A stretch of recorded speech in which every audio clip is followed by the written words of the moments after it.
Okay, good morning.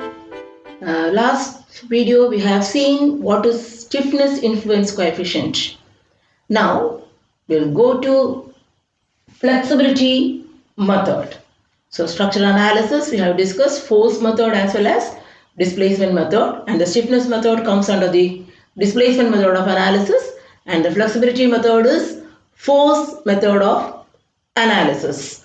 So that is forces are taken as unknowns. So first step is we have to identify the static indeterminacy or redundancy of the structure.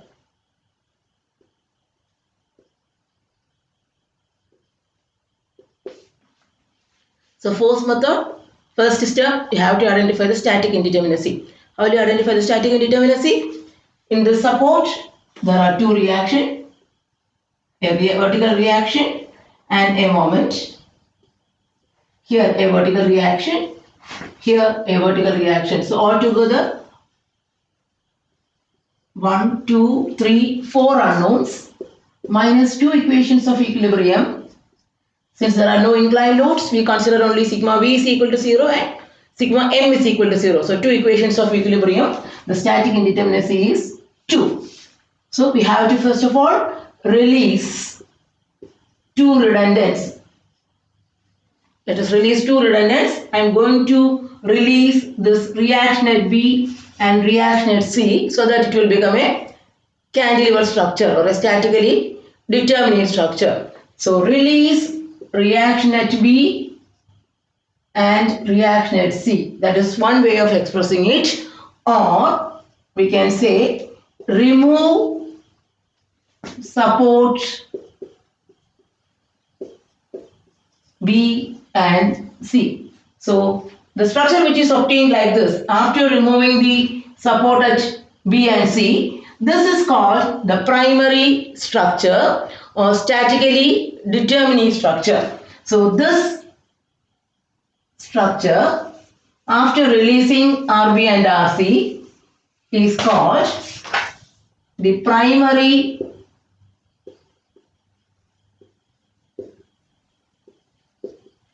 structure, and I have marked the external load. So primary structure with external loads.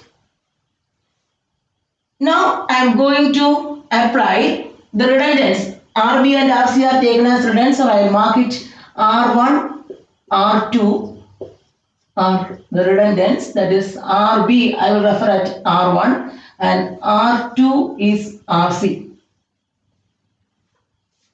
Second step is you apply unit value of the redundant one at a time. Apply R1 equals 1. Apply R1 equal to 1. That is apply unit value of the redundant. So this is the primary structure with the external loads, and due to this external loads the structure will deflect or deform. And the deflection at the point of first point of redundancy, this is the first point of redundancy, point 1. This is the second point of redundancy, 2. Deflection at 1 due to external load, I have marked it as delta L1. Delta L1. The deflection at point 2 due to the external load is marked as delta L2. Now applying unit value of redundant RB equal to 1 or R1 equal to 1, which deflects, and the deflection at the first point is delta 11, small letter, that is deflection at 1 due to unit value of redundant 1. Similarly, deflection at this point 2 is delta 21, deflection at 2 due to unit value of redundant at 1. Now, let me apply R2 equal to 1, unit value of redundant at B. This apply R2 is equal to 1. Then also the beam deflects.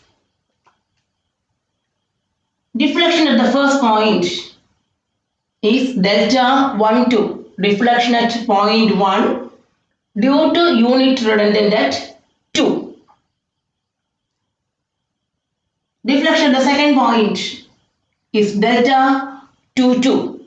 Deflection at point 2 due to unit redundant at 2. So these are the deflection values due to external load as well as due to unit value of redundant. Now consider the original structure, the structure which is given to us, ABC, a continuous beam. In this structure, at the point B, in the original structure, there is no displacement at all.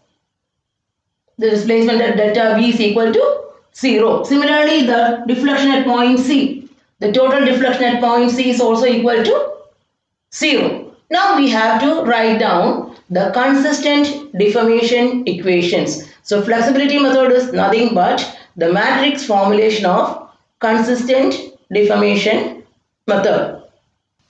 Okay, now we are going to write down the consistent deformation equations.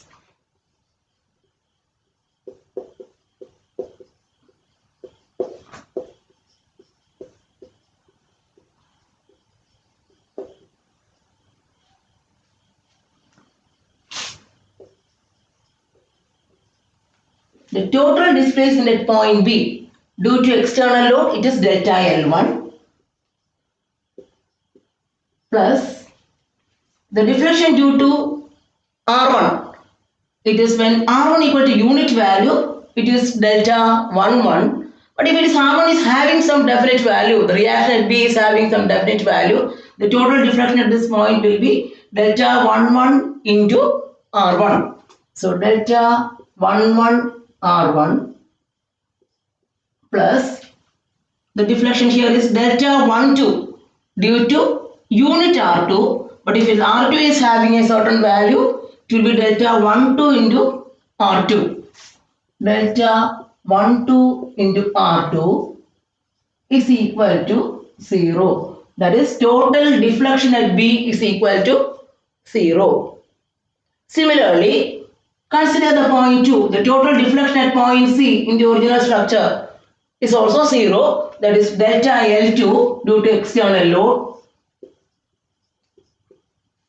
And due to R1, 1, it is delta 21. So delta 21 R1 plus delta 22 due to unit value of R2. So delta 22 R2 is equal to 0. That is, total deflection at point B and C of the original structure is 0. Unless otherwise there is any settlement of support.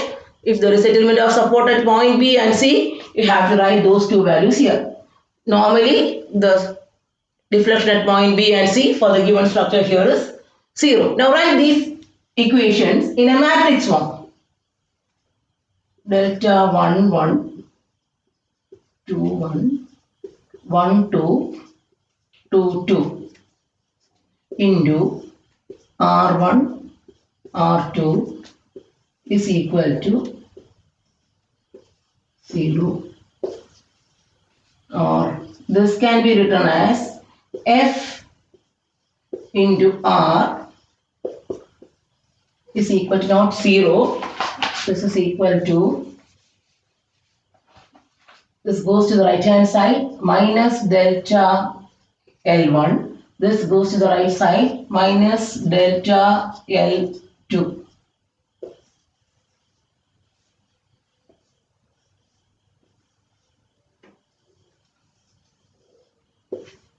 So this is the matrix form. See the first equation, delta 11 R1 plus delta 12 R2 is equal to minus delta 1. This equation.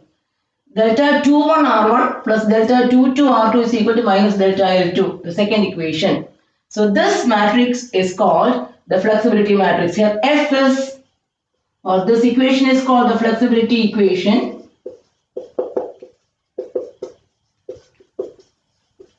And this F is called the flexibility matrix.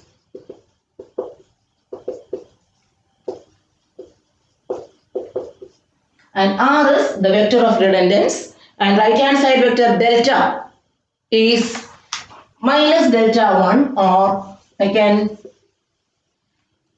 the flexibility equation is F into R is equal to delta, where F is the flexibility matrix, R is the redundant vector, and delta, it can be written as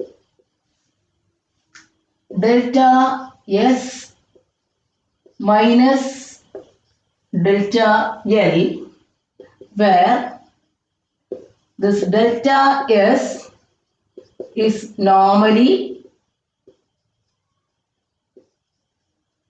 0. So it will become 0 minus delta L minus delta L like this. Normally it is 0. If there is any settlement of support at the struck point B or C given in the question, delta S will be that particular value. So this is the flexibility method or the flexibility equation. F into R is equal to delta, and F is the flexibility matrix, and the terms in the flexibility matrix delta 1 1, delta 2 1 are nothing but the deflection values or the displacements of the released structure. So this is the released structure after releasing the redundants. So displacements of the released structure at the point of redundancy due to unit value of redundance. These terms are called delta Ij, generally flexibility influence coefficient.